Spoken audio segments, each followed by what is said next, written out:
السلام علیکم دوستوں، تو کیسے ہیں آپ لوگ؟ آج سے ہم اپنی ایک نئی سیریز شروع کر رہے ہیں جس کے اندر حضرت یوسف علیہ السلام کا پورا واقعہ آپ کے سامنے پیش کریں گے۔ حضرات، اج عاجز نے سورہ حضرت یوسف علیہ السلام کی شرح نہیں کی ہے،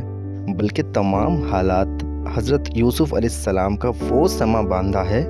جس سے اس ذیشان قصے کا ہر ایک واقعہ معلوم ہوتا ہے، بلکہ اس کا تمام نقشہ آنکھوں کے سامنے پھر جاتا ہے اور ایک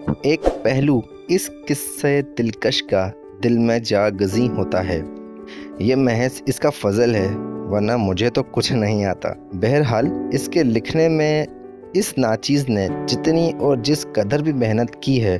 اس کا صلہ مولا کریم سے چاہتا ہوں، اور آپ حضرات سے صرف اتنی تمنا ہے کہ اس قصہ ہوش